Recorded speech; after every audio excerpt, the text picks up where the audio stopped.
Welcome to this episode of Wannsee, looking at the international dimension of the Holocaust. My name is Jakob Müller.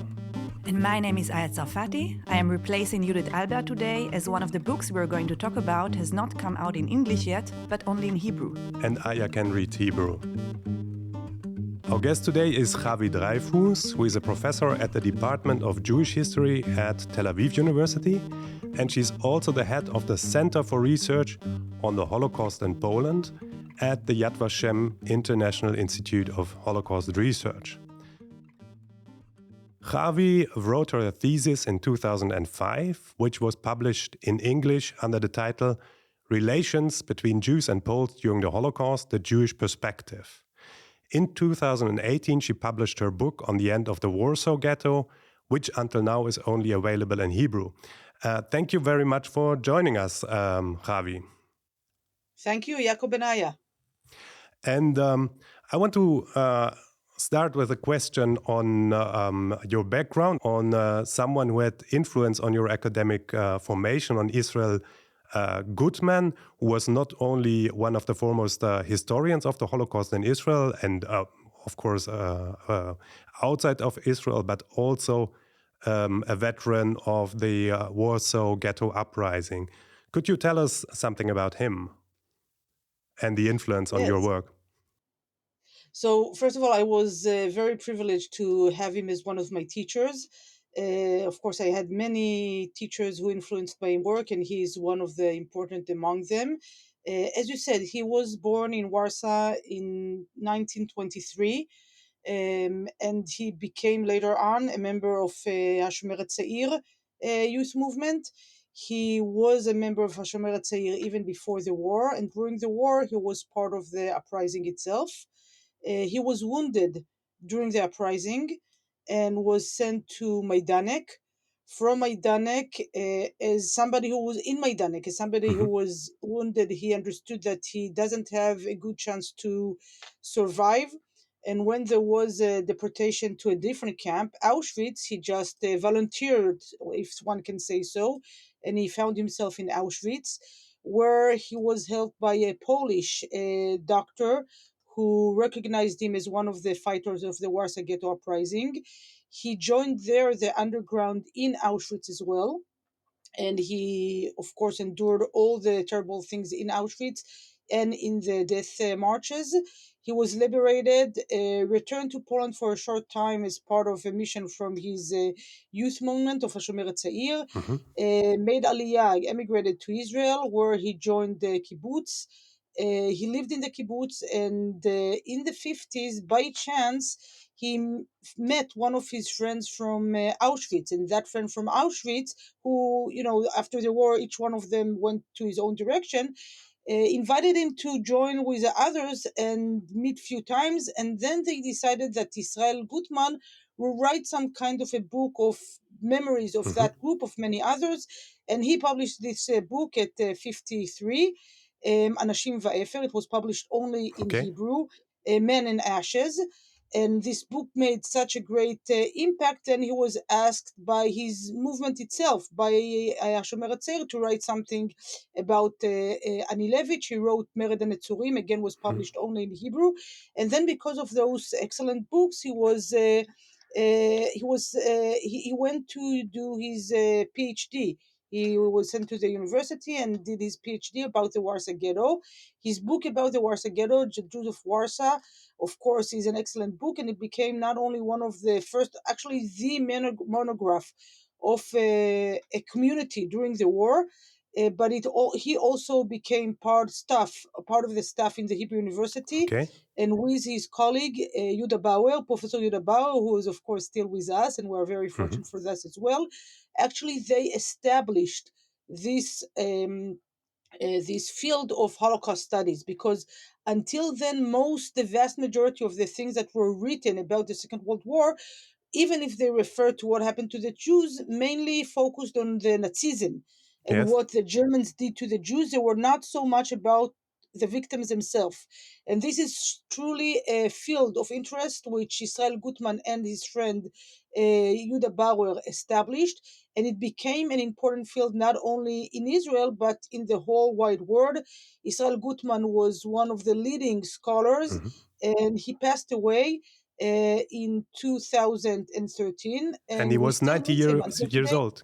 Javi, can I interrupt you for a second? So this year would have been, it would have marked his 100th birthday. Is that right? That's true. And for us in the House of the Wannsee-Konferenz, it's of course interesting. Israel Gutman was not only one of the first historians of the Holocaust and one to change our perspective on the Holocaust from the perspective of concentrating on the perpetrators to also including the perspective of the Jews in the picture, but he was also a witness who testified against Eichmann in 1961, I think. That is true. The Eichmann trial, of course, included more than 100 Holocaust survivors. Israel Gutman was one of them. And he, of course, his testimonies there refer to some parts of what happened to him during the war. Not so much about the Warsaw Ghetto, more about Majdanek and later on. And he was one of those survivors who testified in Eichmann trial as well. That's true. Thank you. Maybe I'll just add, if I might. Yes, of Maybe course. I'll just add one. Maybe I'll just add one thing. He had a very harsh argument with Hannah Arendt about her book, and he thought that her description of the Jewish population during the war was very judgmental and very inaccurate. And he referred to what he saw as a lack of compassion in her work. And one of the things I always like citing, referring to this discussion among them, is that she referred in her book to some way that only in the Warsaw Ghetto, this is what she said, she wrote that in the Warsaw Ghetto, there were only few that refused to accept the easy death that the Nazis offered them. And Israel Gutman wrote very harshly against this description of easy death, saying that there was no easy death during the war, and that they tried to describe a little bit more what it meant for Jews during the war, understanding that they are about to be killed as well. Yes. I think that's a point we'll come back to when we speak about the Warsaw Ghetto. But I want to start with your first book. So the relations between Poles and Jews during the Holocaust, the Jewish perspectives. Could you tell us something about the sources you used for writing your books? Okay, so first of all, as you said, in my book, I try to understand how Jews during the war understood or grasped their surroundings. And we all know that one of the things that change all the time is the way that we describe the past. So in this book, I was relying almost only on wartime accounts, in which I refer to three kinds of accounts. One of them are daily diaries. People who are writing diaries. Today, I was in the street, and that is what I saw. That is one kind. Another kind is some kind of testimonies who were gathered during the war itself. It could be in Ringelblum Archive, it could be in other places. Jews saying after a year or 2 years, this is what happened to me during the war. This is how I was deported for my small community, and this is what I saw. And the third is what I called wartime memories. Those are usually a longer writings, which most of them were written in hiding by Jews during the war. It could be that they heard about the D-Day. It could be for any other reason. They are starting to depict everything that happened to them from the beginning of the war. And I saw that there is a great difference in the way that those documents depict their surrounding throughout the war. So in this work, I hardly used any testimonies gathered after the war, because I wanted to understand what Jews thought during the war itself about their Polish surroundings. Yeah, and we will talk about the fascinating results about that. But I think it's really worth stressing out how you're not talking in both of the books. You're not talking about Jews. You let those Jews speak for themselves, so to say. I found that very amazing about those two works. And then we also get to a different assumption than that of Hannah Arendt, which Israel Gutman went against. Maybe you could say something about the concepts we are using, because in the title it's the relations between Jews and Poles, and we were discussing that a lot. If you could describe that as two clearly defined groups opposed to each other, if it would not be more adequate to speak about Jews of Polish citizenship or something like that. Could you say something about that? Okay, so first of all, as I said, we have so many sources which Jews wrote during the war that whenever I can give them to speak for themselves, this is what I'm trying to do.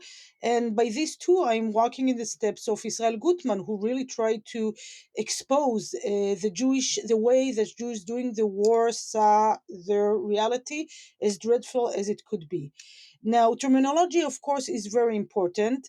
I must say that unlike in other places, in Poland, this question of referring to non-Jewish Poles or Jewish Poles is something that was raised only in the recent years, mainly by right-wing Polish nationalists who are part of what we might discuss later on, the attempt to distort Holocaust commemoration.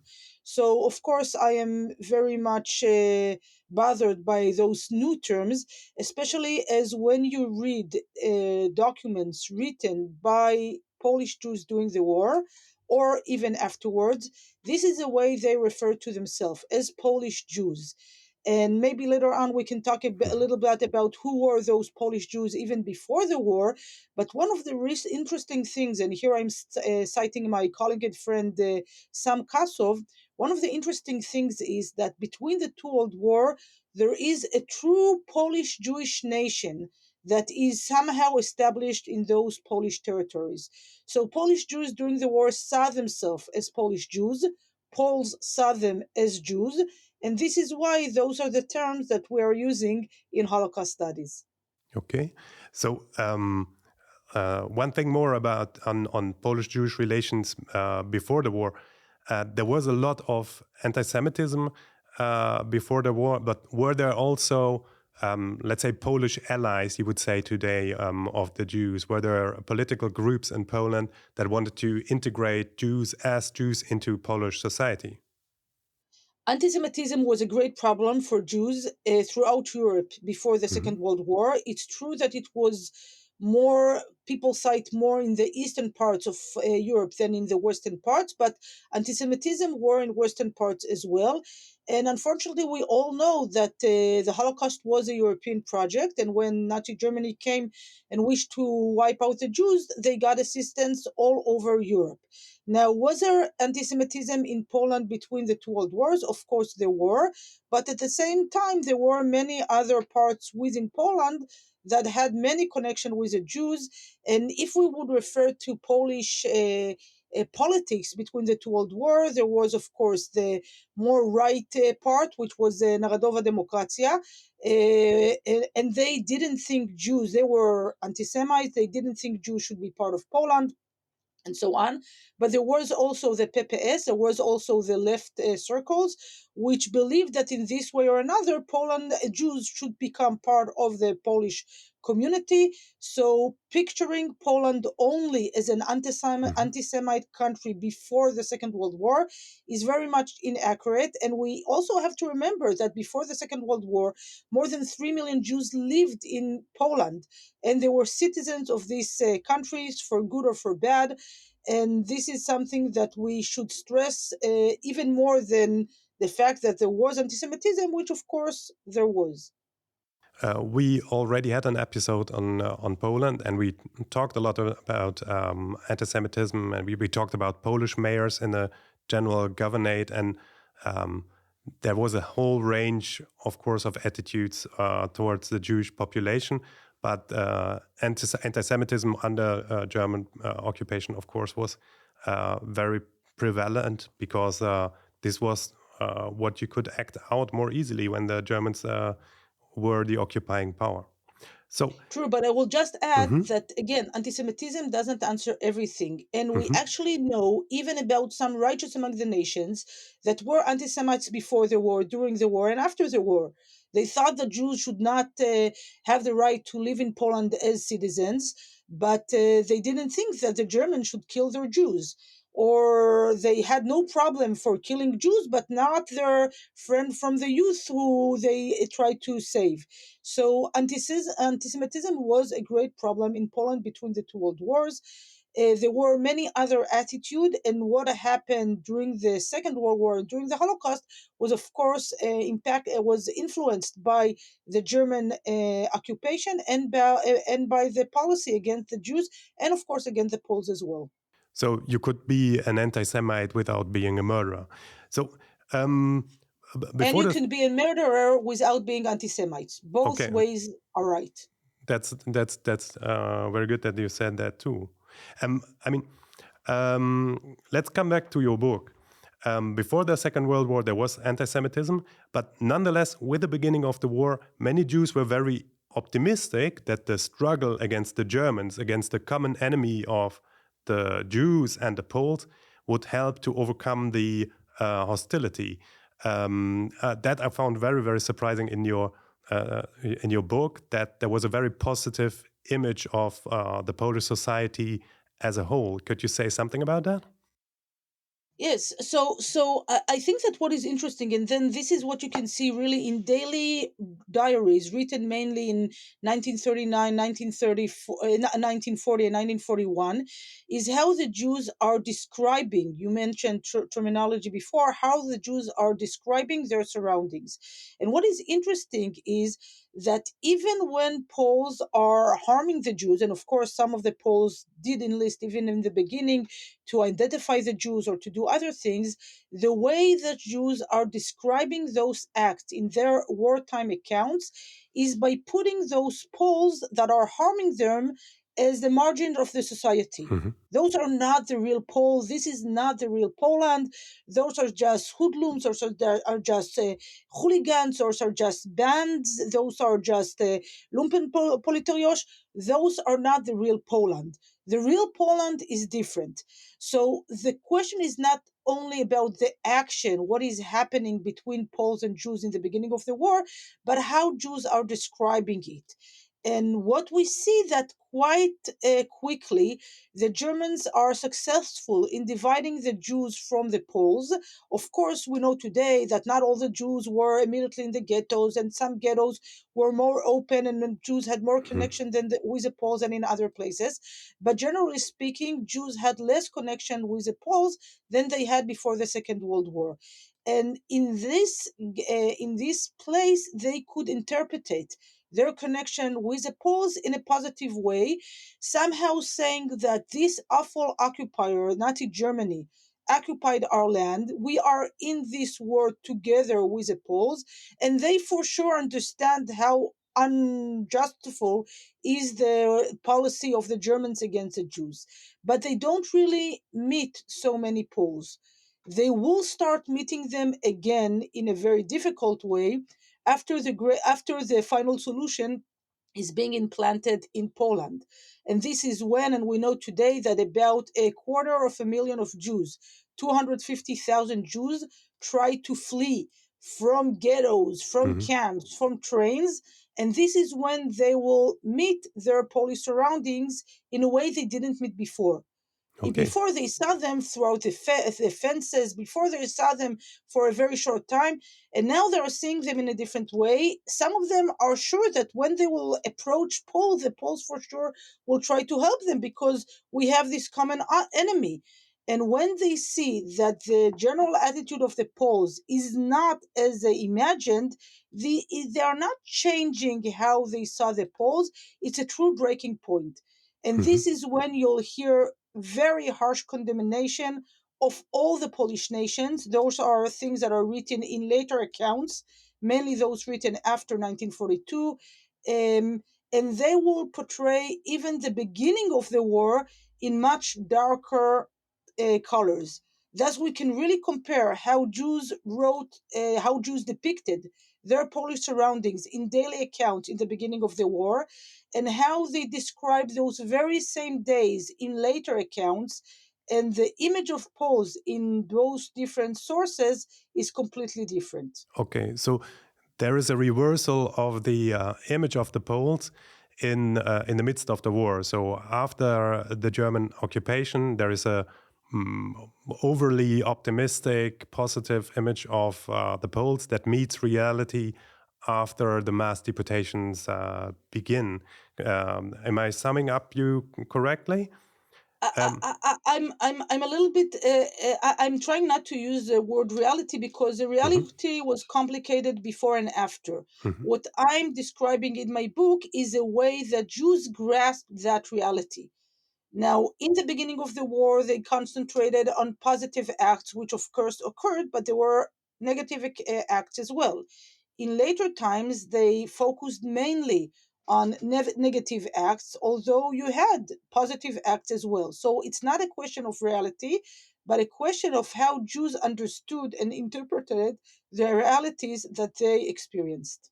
Thank you for correcting me there and going more into the specifics. So I want I want you to give some context on the situation of the Jews. So in the Wannsee Protocol, there's one of the participants who's called Josef Bühler. Bühler is the right hand of General Governor Hans Frank, and very much in the end of the Wannsee Protocol, you find a passage where he is asking Heydrich to start with the so-called final solution, with the murder of the Jews, not in Western Europe, as Heydrich originally planned, but in Poland. And he says the reason, therefore, is the Jews are posing a problem. He says they are spreading disease, they are causing economic disorder. Could you give us some context to this passage by Bühler in the Wannsee Protocol? Sure. I think we're talking about two different things. First of all, were the Jews spreading disease and were they causing economic disorder? Of course not. Those things happened because of Nazi Germany policy and not because of the Jews. The fact that the Jews were concentrated in ghettos, and this, of course, changed their health condition as well as other things. And of course, we have to remember that the German policy in Poland included not only economical decrease, but also the marking of the Jews, taking all their positions, establishing of the ghettos, and all that. So, first of all, of course, we should remember that this is an excuse and not an explanation. That is one thing. The second and more important thing, and this is actually what you ask, is of course a context. Now, as we all know, when a Wannsee-Konferenz is happening, there is already a mass murder of the Jews for more than half a year in shooting pits. And there are also some local attempts or initiative of murders, if it's Helmeno in the Vertigau and Belzec in Generalgouvernement. All are starting even before the Wannsee Conference. Now, if we're looking at what is happening in the Generalgouvernement, and this, of course, explains what Buller the citation you gave from Buller, is the following. There are many different German officials, mainly from the SS, but not only, that understand that they have a problem. They have a large concentration of Jews in the Generalgouvernement. They know, of course, that in the East they already are shooting Jews, but they understand that nobody will allow them to send their Jews to that place. And they want to get rid of their Jews, and they're trying to find a local solution for that. This is the context in which Belzec and, of course, Helmeno is very similar in that they're trying to find a local solution for that. Now, this is a context to Buller request, and this, of course, puts some emphasis on the large number of Jews who lived in Poland before the war and during the war, and who lived in the Generalgouvernement. And this, of course, is a reason for Buller request. We have too many Jews. We couldn't find a solution in other places. Find a way to take care of that problem that we have here in the Generalgouvernement. Thank you. So, because we know that who are sitting here behind the microphones, but just for the listeners, what he's saying, they are spreading disease, is referring, of course, to the mass starvation of Jews in the streets of the Warsaw Ghetto, where 80,000 die before the deportations even start. And we know that from masses of accounts, but also from the pictures of German soldiers who just went into the ghetto and shot pictures of people lying in the streets. And economic disorder was because in the ghetto they would pay every amount to get bread, to get food, and this of course caused some economic disorder. But as you said, of course, this was the result of German politics towards the Polish Jews. This is just to give some context. So maybe I'll just add to that, Jakob, that of course in Warsaw Ghetto and in the Lodz Ghetto, people were starving in the streets. You mentioned the 80,000 Jews in Warsaw Ghetto. In Lodz Ghetto, about 43,000 starved to death. Not in all ghettos people were starving to death, but in all ghettos there were hunger and people were in a very bad economical situation. And as you said, Jews could not survive according to the allowance the Germans gave them. And anything, their misery that, of course, is behind those disease and anything else. Everything was an outcome of the German Nazi Germany policy. yeah. So in your book, The Warsaw Ghetto, The End, from 2017, you present a detailed overview of the Jewish community and its individuals in the last 15 months of the existence of the Warsaw Ghetto. And I want to ask you some questions that connect it again to the Wannsee-Konferenz, but also to what we talk a lot about here, deportations for Germany. In March, April 1942, one of the destinations of deportations of German Jews was Warsaw. We have film material showing Jews of Magdeburg or Brandenburg and the Havel arriving to the ghetto. Could you tell us what is their experience upon arrival? Because the ghetto already exists from the fall of 1940. I'm assuming there are existing social structures. What expects them there? Yes, this issue of German Jews who were sent to Warsaw Ghetto or to other ghettos we have in Lodz Ghetto, we have in other places as well, is very, very important. As well known, some of them were killed as they were sent to the east, but in the Warsaw Ghetto and in the Lodz Ghetto, they were put within the ghetto. And for them, for the German Jews, Warsaw Ghetto and Lodz Ghetto is a great shock. It's not all. It's first of all, it's a shock because it's the East, and those are German Jews that does themselves as part of Germany. But it's also because of the ghetto, because they are entering the ghetto. In Warsaw Ghetto, it's after a year and a half that the ghetto is already existing, and there is a great poverty, hunger. People are dying in the streets. They, of course, don't understand the circumstances that brought those Polish local Jews to this situation. And we have to remember that within the Warsaw Ghetto, about a third were refugees. The German refugees are a small group, important and small group within, but about a third of the Warsaw Ghetto inhabitants were refugees, and those refugees are in a special a dreadful situation. They don't have anything that they can sell. They don't have anything they can do. And they were put in punkt in some places, houses in which they had to live until some of them died from the situation, and later on they were sent on. Now, so though this is a true tragedy for the German Jews who are being sent, and for the Warsaw Jewry as well, because they have to take care of that group. As you said, Aya, they are, of course, different social organizations who are trying to help refugees, German refugees included. Those German refugees are living in the ghetto only for a very short time.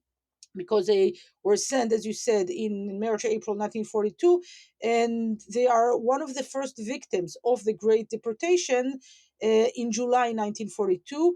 Like in many other places, many times the first victims of deportations are the foreigners, are the refugees, and this is happening in Warsaw Ghetto as well, including those German refugees.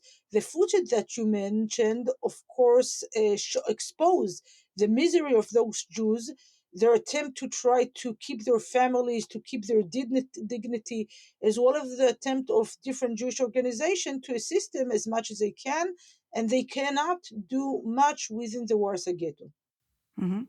What you mentioned now, and I think what comes out very clearly from your book, is what a diverse society the Jewish society in the ghetto is. So we have different groups. In the minutes of the Wannsee-Konferenz, it is stated that, I'm quoting, for the implementation of the final solution, the Nuremberg laws should form the basis. And this is, of course, a racial definition of Jews that did not take into account the self-perception of men and women falling under the Nazi definition of who is considered Jewish and not. And a part of the story I think is really not well known is that, for example, in the Warsaw Ghetto, there were at least 2 active churches. Can you tell us a little bit about this minority in the ghetto? Yes, well, first of all, I should say that even within the people who were sent from Germany to the Warsaw Ghetto, there are a few converts, which are mentioned in Adam Cherniakov's diary and so on. But of course, those are only few. In the Warsaw Ghetto, there were about 2,000 people, Christian people. Some of them were Christians before the war, and I will return to them soon. And some of them were people that thought that during the war, converting to Christianity might help them. They might get some assistance from Caritas and other Christian organizations, and maybe they can have a different fate than other Jews who are in the ghetto. Those new converts were concentrated mainly in the church in Leshno Street. And many of them were mocked by the local Jews, saying that, do you really think that now becoming Christian will help you? The other group was a group of the people who were converts before the war. As you said, the Nazis, and as you just cited from the Wannsee-Konferenz, the Nazi Germany referred to Judaism as something so-called racial. And those people who converted before the war, in the beginning of the establishment of Warsaw Ghetto, thought that they could stay out of the ghetto. And actually, even some of the Poles thought that they can stay out of the ghetto. And there was a list, this time it was from good intent, that some Polish leaders gave the Nazi Germany, saying those are true converts. We know they are not really Jews. They can stay out of the ghetto. And the Germans accepted this list. And on February 1941, they just collected all of those Jews in the list and sent them to the ghetto. Those converts were concentrated mainly in Jezebowska Church, Jezebowska Street Church. Their pastor was Father Godlewski, who was also a convert by himself. And some of those converts got some assistance from the Christian church and Christian organization. But at the bottom line, when the Great Deportation started, they were sent just like any other Jew in the Warsaw Ghetto. It's interesting that you're mentioning this list done at goodwill, but bringing misery upon those people on the list. Also, the list that we have, page 6 of the minutes of the Wannsee-Konferenz, is information given by Jewish communities themselves, on how many Jews are in each European country that the Nazis want to get rid of. I want to ask you another question. Maybe I'll just say to that, Aya, Yeah. that one of the tragedy of the Holocaust, one of the tragedy of the Jews from the Holocaust is that many times they had to make decisions without understanding the real meaning of that. Mm-hmm. And the tragedy is that even those who survived many times felt guilt that if they would have done this, or if they would have done that, or if they would just, things were a little bit different, they could save other parts of their family. Unfortunately, of course, most times it didn't happen, but Jews and non-Jews had to make decisions in a situation which they didn't really understand what is going on. Mm-hmm. I think this can be combined with my next question. So one of the things that are being discussed here at Wannsee in this meeting is a distinction being made between so-called arbeitsfähigen Juden, so Jews capable of working still and therefore should be used as forced labor for the Nazi war industry and economy, and between arbeitsunfähigen Juden, so Jews that are incapable of working and therefore, according to the Nazis, to be exterminated as soon as possible. And your research of the ghetto lives deal with the topic of work in the ghetto, but also of the process of realizing that eventually no one will be saved by work, that it is just a delay of a certain death. And in your book, you describe the consciousness of death and how much time it takes for this awareness of a certain death to really sink in among the Jews in the ghetto. Can you tell us more about this process, which I found really fascinating? Thank you, Aya. So, first of all, I think since the Holocaust was an unprecedented event, nobody could imagine it before it really happened. And this is true to the Warsaw Jews as well. Some rumors about what is happening first from the east, then from the west, from Chelmeno, and then from Belzec are reaching Warsaw Ghetto. They hear about shooting pits. They hear about Jews, or there are people who are fleeing from Chelmeno and giving their testimony, which the information gets to the Warsaw Ghetto. And they even hear about the beginning of Reinhard operation and about sending of Jews from Lublin to Belzec. Now, each one of them, or each one of those rumors or information that is entering the ghetto, of course, has a different reaction. In the beginning, when there are information about the shooting pits, many people are saying, well, this is happening in the East, this is happening in times of war, some of those Jews are Bolsheviks, this is not happening to us. And actually, they're right, because for so long, they are still continuing to live in the Warsaw Ghetto, and they are not killed in those shooting pits. It's a little bit more frightening when it's happening, when it's coming from Chelmeno, from the west, from the Vertigau. But again, those are parts were annexed to Germany. Those are not, this is not happening in the Generalgouvernement. It's not happening to us. When it comes from regarding Belzec, the deportation from Lublin, that is the mid of March 1942, this is, of course, much more frightening. But still, people saying, well, Warsaw is such a big place. We are in a capital, a European capital city. There are so many refugees here. If the Germans really wanted to kill us, they would have killed us in so many places. And we're working for them. As you said, Aya, we're working for them. So many factories within the ghetto, nothing will happen. It's not true. It will not happen in Warsaw. It will not happen to us. When the Great Deportation is starting, and we're talking about 2 months of deportations in which more than 300,000 are being sent to Treblinka, this is the first breaking point, but it takes time because there is such a dreadful chaos during the Great Deportation that people really don't understand what is happening, especially that in the beginning, the Germans are saying that, Jews are being sent to the East to work, and they're even offering food to Jews who will volunteer to be sent to the East. So it sounds so just unbelievable. True, there are some people who are fleeing from Treblinka and entering the ghetto and telling what is happening, but still people just cannot grasp it, and it takes time. Only after the Great Deportation that the Jews in the Warsaw Ghetto understand what Treblinka is. Okay. At this point, and I'm talking about November 1942 or even towards 1943, this is where they understand that any attempt to send them from the Warsaw Ghetto is Treblinka and is death. And this is a total rupture. This is where people just don't know what to do, and there is a great turmoil in the ghetto.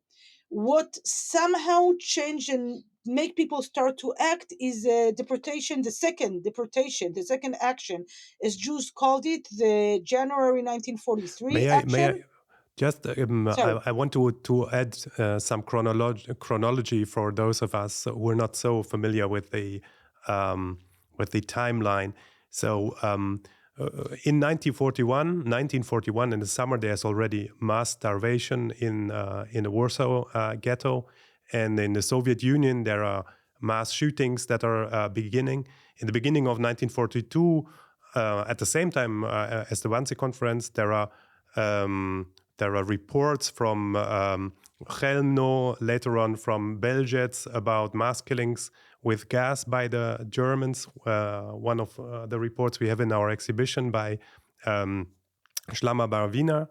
And in July 1942, the mass deportations begin. And from the 360,000 remaining Jews in the Warsaw Ghetto, 300,000 are deported in the matter of 3 months, basically, and killed in Treblinka. And until then, there is not really a sizable resistance. And then in the beginning of 1943, Heinrich Himmler visits the Warsaw Ghetto, and he says that's not possible anymore. We have to relocate those who are still in the Warsaw Ghetto. And on 18th of January 1943, the Germans try to deport some of those who are still left in the Warsaw Ghetto. And maybe you could just tell us what happens then with, you called it the second deportation. As we well know today, the mass murder of the Jews started before any decision. The shooting of the Jews in the shooting pits in the east are before any decision about the mass murder of the Jews.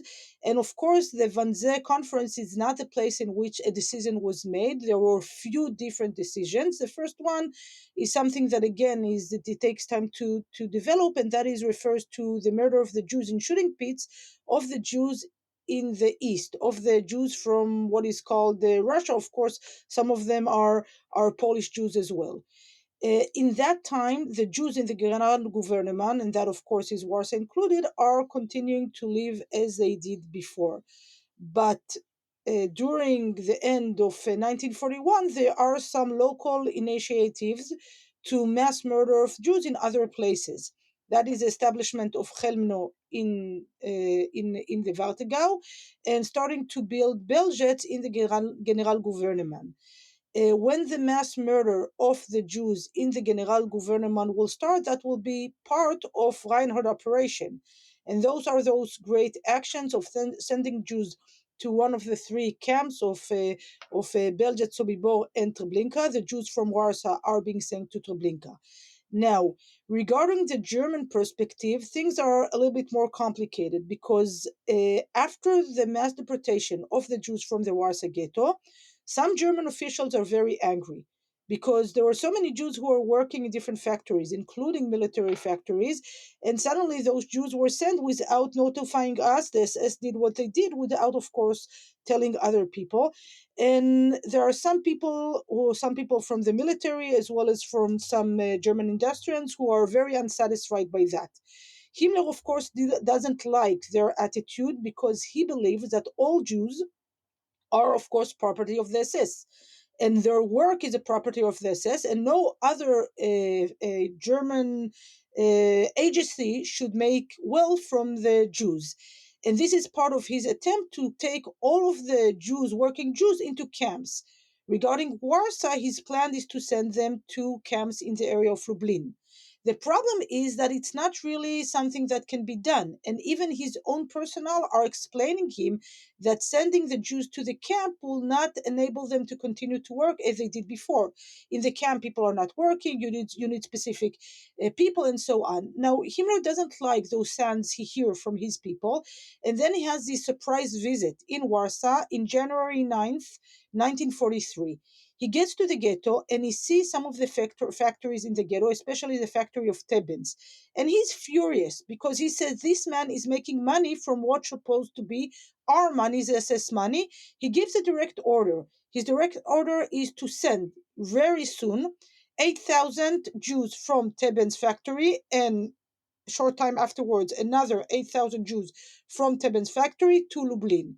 Now, when his personnel, the SS, gets the order, of course they must obey Himmler, but they don't want to send those workers because, of course, they have their share in the profits.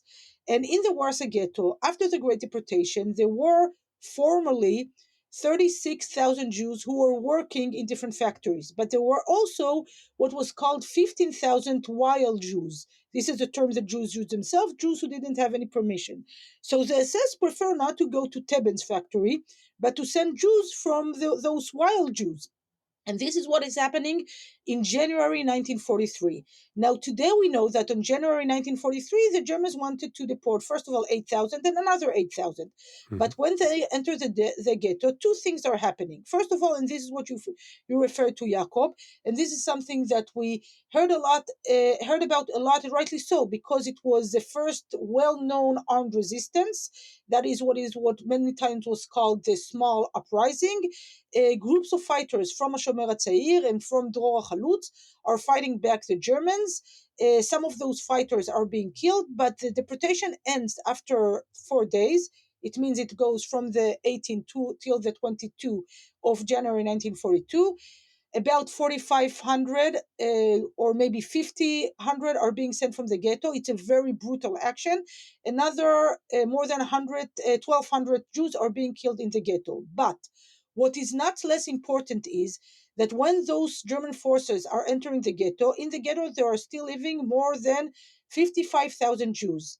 And unlike what happened in the Great Deportation, when Jews obeyed the Germans' order, during the second action, and again, this is a term that Jews are using in the ghetto, during the second action, Jews are just hiding. And everybody is hiding. People who have documents that are working, people who don't have documents who are working, those wild Jews, everybody is trying to hide. The people who are being sent are those who are catched by the Germans. Mm-hmm. Nobody, they're not checking if they have documents or they don't have documents. Some Jews with documents are being sent during the January action. And from the Jewish point of view, of course, anybody who is being sent to be murdered.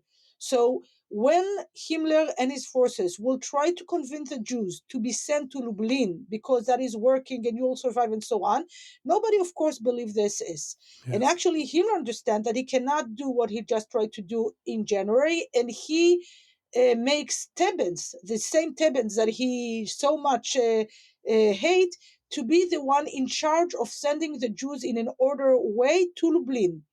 Now, Teben's is trying to do it between February and April 1943, but of course, Jews are not believing any German who's trying to convince them to leave the ghetto after those deportations. From the Jewish point of view, any train that leaves the ghetto is towards Treblinka and is towards death. And this Yes. is when this conscience, when you that you asked about, Aya, is so deeply rooted.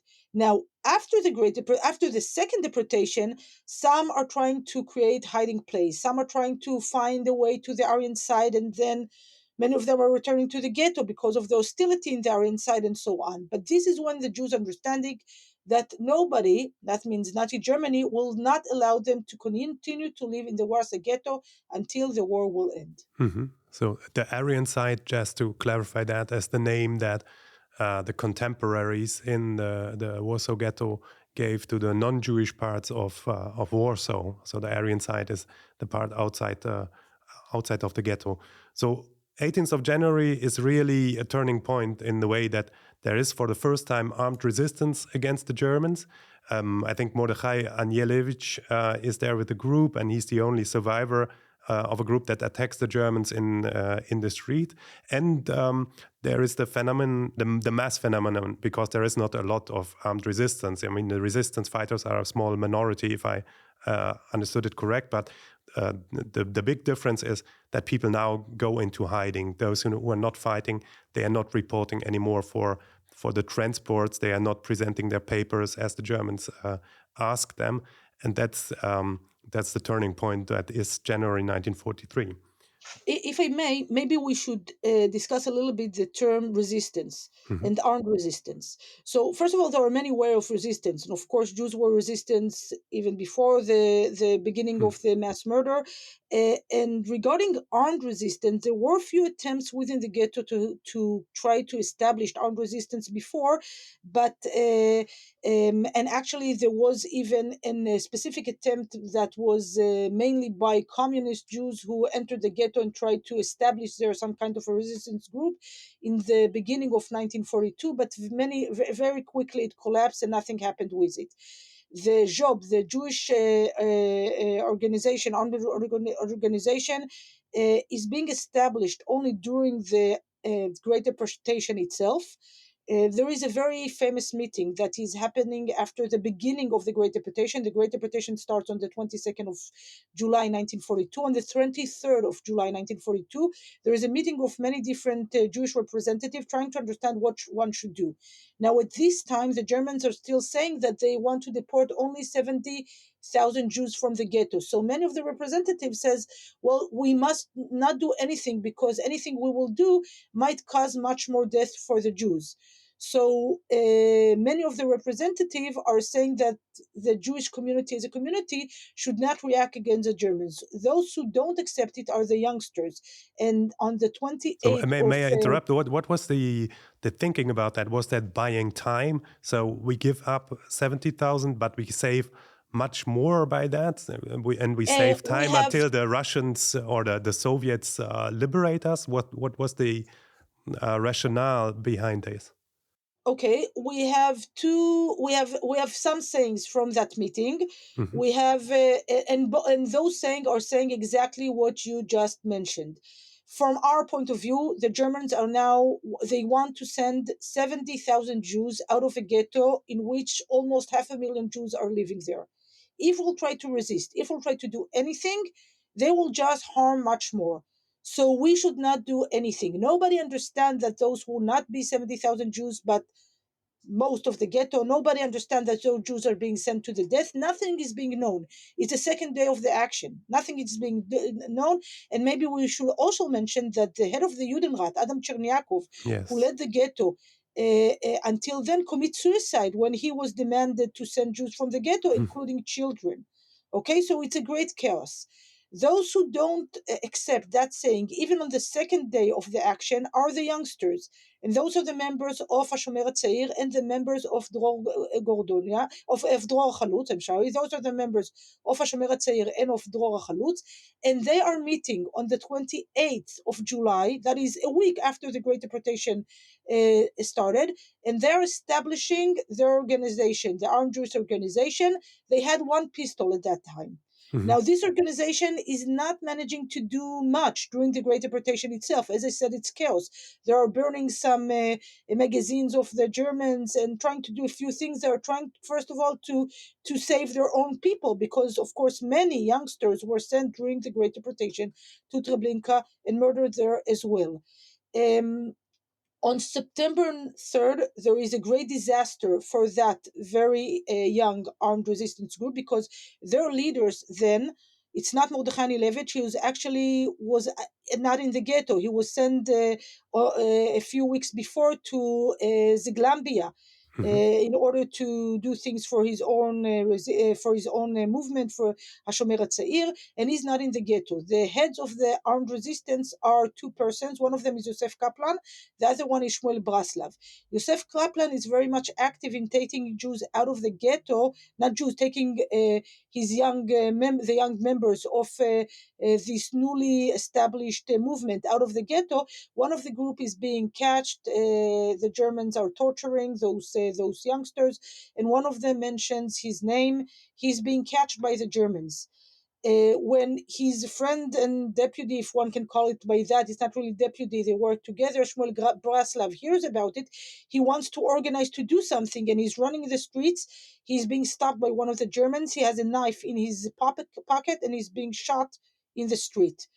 Yosef Kaplan is being taken towards the Umschlagplatz. On the way, he and the man who collapsed in the tortured are being taken to one of the courts and shot on the place. This this young movement, this young underground movement, thinks that they were caught, so they're taking their very poor arms that they have, and they want to pass it from one place to another place. A woman called Regina Justman, a young woman called Regina Justman, is taking it in a basket. Again, she's stopped by the Germans. They are fighting these arms. She's being sent to Umschlagplatz. Later on, she flees and dies later on. But everything is collapsing. Nothing succeeded. Both of the commanders are dead. They don't have any arms. All of this is happening on September 3rd. Havi, may I interrupt you? And do I understand correct? These youngsters, they are not trained Polish soldiers. They did have no military training. So the armed resistance was completely untrained in a military sense. They were not from the armed Polish forces. Weren't there any Polish soldiers or veterans of the Polish army in the ghetto to train them, to help them develop fighting techniques? So what I just described is really the first weeks of this organization. They were established on the end of July. We're talking only in the beginning of September. They don't know nothing, not how to use weapons, not where to obtain weapons. They know nothing. But it is a great breaking point. What changed, and actually, after this breaking point, there are even voices within this movement saying that what we need to do now is just a public suicide act. We didn't succeed in anything. The Germans killed us all. We shouldn't do anything. We just should go to the streets, and the Germans will kill us in this general suicide act, and that will be the end. Those who stop those sounds are two. Those are Aryeh Wilner Jurek and Yitzhak Zuckerman. And this is when the armed organization is starting to reestablish. This is when Mordechai Levich is returning. And then they're starting to try to organize themselves in fighting groups, try to enlarge the movements who are part of it. Later on, there will be not only Hashomer HaTzeir and Dror Farhad, but Gordonia, Poletzion Small, Yemin, the Communists, the Bund, and so on. Some of them have some military knowledge, but it's nothing that they can really use at this time in the ghetto. But here we should mention that there is another fighting group, that is a Zhezhevo. The Zhezhevo is being established by Beitar, and it's headed by Pavel Frenkel and Leon Yorodal. They have more military knowledge, and they are really organizing their group in a little different way. So when the Warsaw Ghetto Uprising will start, we will have two different movements, underground movements, fighting underground movements, and we will have tens of thousands of Jews in the ghetto who will also try to resist in a different way, by hiding and by many other ways of fleeing the German orders. How many fighters are there? How many fighters are there? So during the question of numbers, of course, is always tricky. In the job, there were about 300 fighters. We have to remember that dozens of those fighters were killed even before in the January action, but they enlisted more, and there were about 300 fighters in the job and about 260 fighters in the Zhezhevo. Okay, so in total, we are speaking about 1,000. Less than 1,000. Less than 1,000. Yes, when the Warsaw Ghetto Uprising started, there were less than 1,000 organized fighters within the ghetto. We have to remember another thing, and this will bring us back to the white public in the ghetto. As I said before, the Jews are imagining their future according to the past. So what are the Jews in the ghetto thinking for themselves? They are thinking what will happen to us is the following. Just as the Great Deportation, the German will try to deport us, and the deserted streets will be returned to the Polish side of the ghetto, to this Aryan side. So what we have to do, and I should add another part of information, we're already talking about the beginning of 1943. Jews in the Warsaw Ghetto hear about Stalingrad. There are much more bombings of the Red Army in Warsaw. And Jews are believing that it will take only half a year. We're talking about the beginning of year 1943. It will take only half a year and the Red Army will be here. Now, if we have to survive half a year, there might be deportation in between. This is why so many Jews are trying to find hiding place within the ghetto. Those are hiding places which would hold them for about half a year, even if the streets will be returned to the Polish society. So in some of those hiding places, first of all, in all the hiding places, of course, a lot of food is being kept. Some of those hiding places are being connected to electricity. Some are making sure that they will have doctors because in half a year, people might be sick. And some of them have even some weapon because not in fighting the Germans, but if some Pole will find our hiding place after those streets will be returned to the Polish population, I can always frighten him with this small pistol, which I'm not sure I even know how to use. So Jews are preparing to hide within the street of Warsaw and wait there to the Red Army after the ghetto will be returned to the Polish population. The fighting groups, each one of them is also preparing for fighting in a different way. The Job, headed by Mordechai Nilevich, believes that what they should do is what they have done in January Action. And now I'm returning again to January Action. You mentioned Mordechai Nilevich. There were two groups, mainly two groups who were fighting in January Action. One of them, headed by Mordechai Nilevich, they walked with a group of Jews headed to the Umschlagplatz. Before getting to the Umschlagplatz, they took up the weapons, they shot the Germans. All of them, except Mordechai Nilevich, were killed, but the Jews were in that group were just spread out and were not taken to the Umschlagplatz, at least not at that moment. Another group saw what is happening and they stayed in their apartment when the Germans ordered all the Jews to go to the streets. When the Germans entered that apartment, they shot the Germans and fled through the roofs to another place. The vast majority of that group survived. Only one of them was injured and later on died from his injuries. So, thinking of what will happen next, that group of the Job said, we will stay in the ghetto, we will hide in different apartments, and whenever ever the Germans will enter to deport the Jews to Treblinka, because this is what they will do for us for sure, we'll just shoot them until all of us will die. So this is what they were planning. The Zhezhevu had a different thinking. They had a myth, today we know that it's more a myth than something that really happened, about Beitar youngsters who fought the Germans in Horbi Yeshuv area and joined the partisan movements. Where's this area? Where is this area? That is in the eastern, southern part of Poland. So in the forest. Yes. So their plan was first of all to fight a few days in the ghetto. They had more military experience and they understood they could not fight the German army in the ghetto. So they thought they will fight a few days just to make a point, and then they will draw orderly to the forest near Warsaw, and continue fighting the Germans there. Now, they had a tunnel to their inside. They planned to withdraw in an ordered way. Unfortunately, as we know, the German entered the ghetto and started the final mass murder of the Jews in the ghetto. And by the way, not only by collecting the Jews, but also by setting the ghetto in fire. And this, of course, changed all the plans, not only of those two fighting movements, but of the Jews who were in the hiding as well.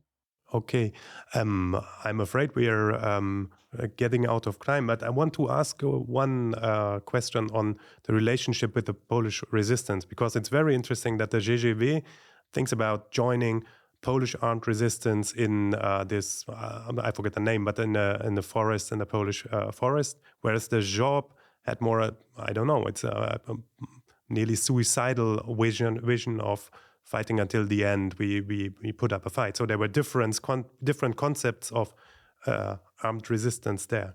How was the relationship? I mean, if I understood it correct from what you were writing, the Poles didn't take serious the armed groups in the Warsaw Ghetto until the January action, and until then they thought it would be a waste of resources to give them arms and weapons. But when they saw they were fighting the Germans, this stance changed a bit. Is that right? Did I remember that right?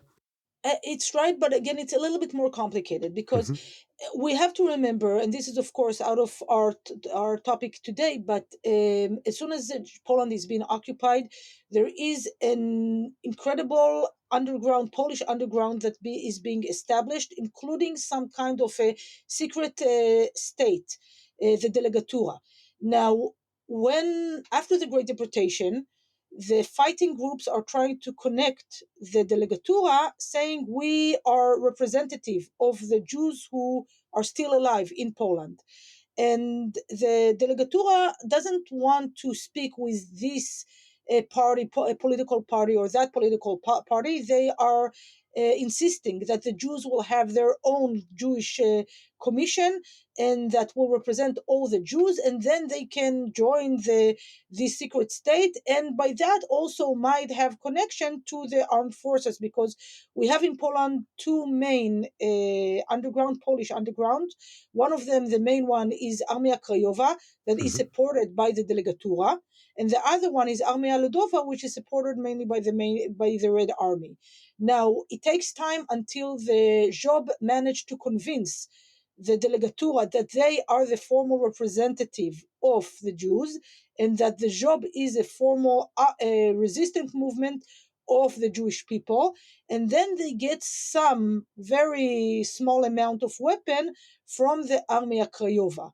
Now, they get really a very small amount of arms, and there is even a very famous letter written by Mordechai Nilevich in March 1943 saying the fact that you are not giving us more arms is meaning that you are not supporting us, and history will judge you for that, because we will be murdered here and we won't have the opportunity to defend ourselves. But so the Armia Krajowa, which is a topic to discuss differently, the Armia Krajowa attitude to the Jews was most problematic. Many of their commanders were anti-Semites, and they didn't want to give Jews weapons. We also must remember that from the Polish point of view, the Jews are Żydo Komuna. They are collaborators of the communists, and we shouldn't really trust them. So they didn't want to give the Job so much weapon, and this is why the Job also tried to buy independently. But this was the Armia but the Armia Krajowa was only one of the armed groups. You referred also to the Armia Ludowa, the communist that had a very different stance. So there was not one Polish stance. The Armia Ludowa was ready to cooperate, and especially the socialist Jews, like the Bundists, and so they had a lot of contacts with these groups. But we are speaking about the Armia Ludowa was more willing to help the Jews. The problem was, first of all, the Job had to conceal from the Armia Krajowa that they have any connection with the Armia Ludowa. That is one thing. The other thing is Armia Ludowa was much more weak in this area. But yes, they supported that group as well. And again, things were much more complicated, and we cannot go here into details. Now, and above those two Polish underground, the Job tried to buy weapon by its own, as well as Rzeszowo. They also had tried to have any connection to any subgroup that they could. Now, the Rzeszowo had connection to some people who were connected to the Armia Krajowa, but were not really part of them, and they bought weapons from them. So buying weapons was very, very problematic. And the Jews, we have to remember one more thing. A week before the beginning of the Warsaw Ghetto Uprising, Katyn is being exposed in the east. On April 13, Katyn is being exposed, though Katyn is a place in which today we know the Russians had shot more than 20,000 Polish officers in the beginning of the war, and those graves are exposed by the Germans. And they are having a lot of propaganda saying, look how those communist Jews killed your officers, you should be on our side. So when the Warsaw Ghetto Uprising will start, there will be many reasons for many Poles to betray Jews who are trying to flee. And the Armia Krajowa was far from trying to do her best to help the Jews in the ghetto or the Job regarding the fighting. Okay, thank you. Havi, can I ask you one last question?